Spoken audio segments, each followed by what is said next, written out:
Se a gente consegue entrar com um programa, um projeto de ginástica laboral na empresa, durante o primeiro estágio dessa lesão, dificilmente a gente vai deixar ela crescer para os outros.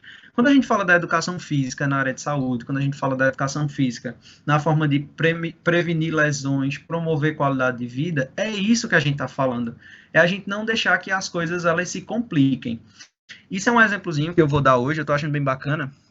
Todas as prescrições de exercício, né, a forma com que as pessoas estão fazendo lives, tudo mais de exercício físico, e isso às vezes leva a um problema porque a gente vê exercício que não deveria estar sendo passado pelo profissional em rede pública, né? Então vamos supor, a gente tá vendo exemplo de tem gente fazendo exercício com um garrafão de água, tem gente fazendo exercício subindo e descendo de alta intensidade. As pessoas hoje que estão em casa, que não praticam exercício físico de hipótese nenhuma, elas vão ter alguns problemas em relação à sobrecarga desse exercício. Às vezes, subir 5 lances de escada, para mim, é uma coisa tranquila.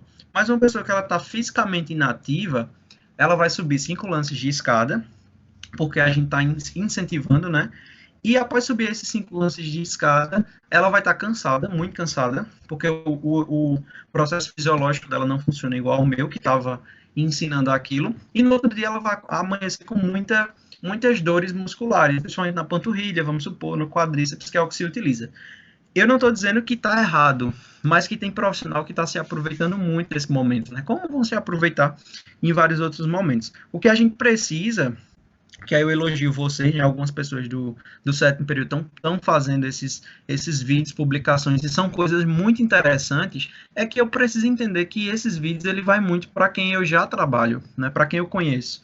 Eu já fiz uma anamnese daquela pessoa, eu já conheço o que aquela pessoa tem. Então, a mesma coisa é esse estágio das lesões. Eu preciso conhecer o profissional, o funcionário, para não fazer com que isso leve a um estado doloroso ou invalidez, tá? Vamos abrir de novo para a pergunta.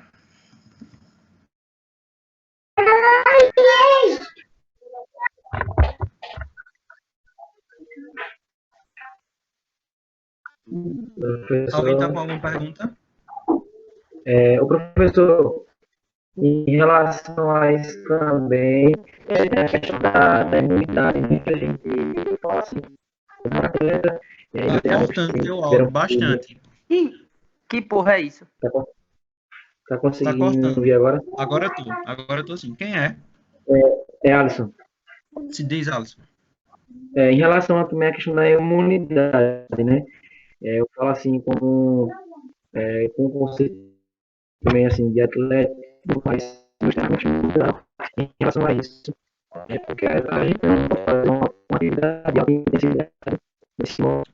Alisson, tá dando interferência. Eu acho que tu tá com algum celular, algum ventilador, alguma coisa próximo do teu fone. Acho que Dá é uma só afastadinha. na hora. Diz. Em relação à imunidade, né? Porque a gente não pode fazer uma atividade de alta intensidade para que a imunidade não venha abaixar e não seja um fator preponderante em caso de do vírus se apossar do nosso corpo. Eu vou falar assim, questão de atleta, que o meu treinamento modificou totalmente. Estou tendo atividade diária, né? Porém, modificou. Estou fazendo uma atividade intensa e moderada, né? Eu posso fazer uma atividade intensa para abaixar a minha imunidade em relação a isso também, né? O que a gente tem que pensar hoje é que essas atividades que a gente precisa botar lá é para que mantenham as pessoas fazendo atividades funcionais. Então, os exercícios têm que ser atividades básicas que as pessoas utilizem do benefício dele para continuar se movimentando apenas. Eu não tenho condição de você prescrever e jogar na internet um treino de hipertrofia de membro superior e inferior para a pessoa fazer em casa. Assim, fica um pouco difícil, até porque a gente não sabe quem está assistindo, né? Então, assim, você leva em consideração prescrever um treino, jogar na internet, você está querendo matar pessoas, né? Então, assim, continuem pensando em movimentar as pessoas de forma leve, né? De forma com intensidade moderada, para que as pessoas elas se apropriem dos benefícios da atividade física e quando acabar esse período, elas procurem vocês para praticar exercício físico. Mas aí tenham sempre cuidado na hora dessa prescrição. da mesma forma, é esse controle nos estágios dessas lesões no ambiente laboral. Né? Hoje em dia, a gente está tendo aí a grande parte da população em casa, né? E aí essas pessoas elas não estão trabalhando, elas não estão fazendo suas atividades habituais do dia a dia, e aí isso aumenta o índice de sedentarismo, né? Eu, particularmente, eu estou passando a maior parte do tempo sentado, deitado, escrevendo, lendo alguma coisa, e tento fazer algum tipo de exercício físico durante o dia, mas que isso não compensa o tempo que a gente está passando estacionado, né? O corpo é feito para se movimentar. Vamos dar continuidade à aula e dei uma pausa aí no áudio, tá? Para a gente dar continuidade. Quando a gente fala dessas doenças ocupacionais e a gente entra nas doenças osteomiarticulares, né? A gente tem um grupo de doenças, né? Que a gente já começa percebendo que ela atinge muito a população, não é?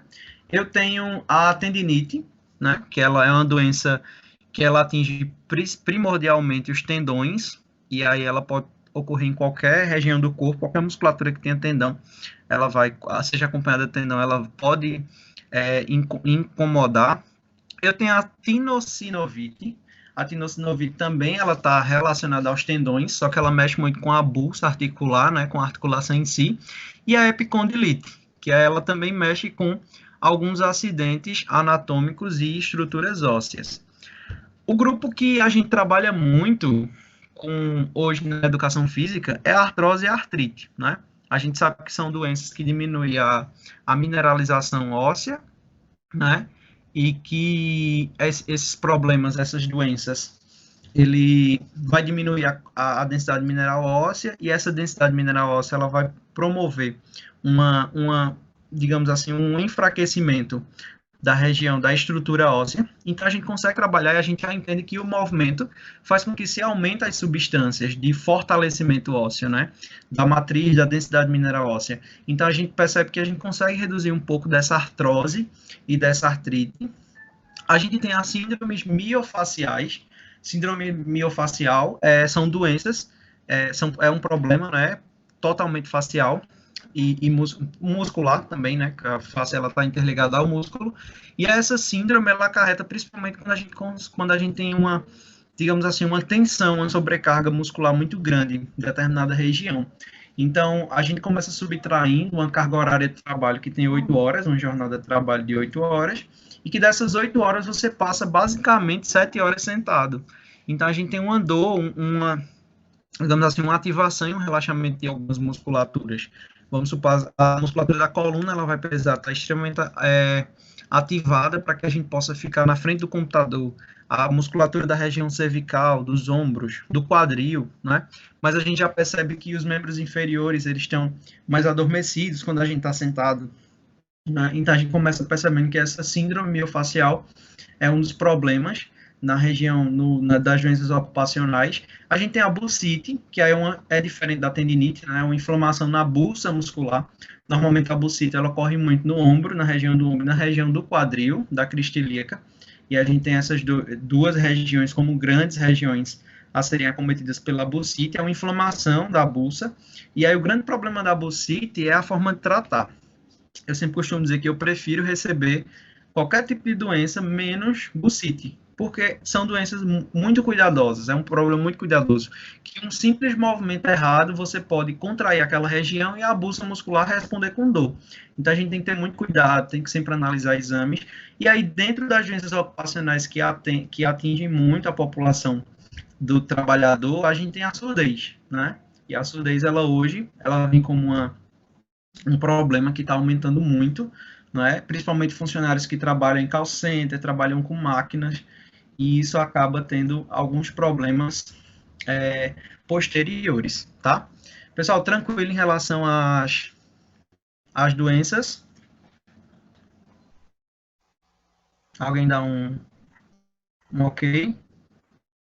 Professor, Bruno aqui, ok. Oi. Sobre essas doenças laborais, as úlceras de pressão também incomoda bastante esses profissionais que trabalham e tempo sentado.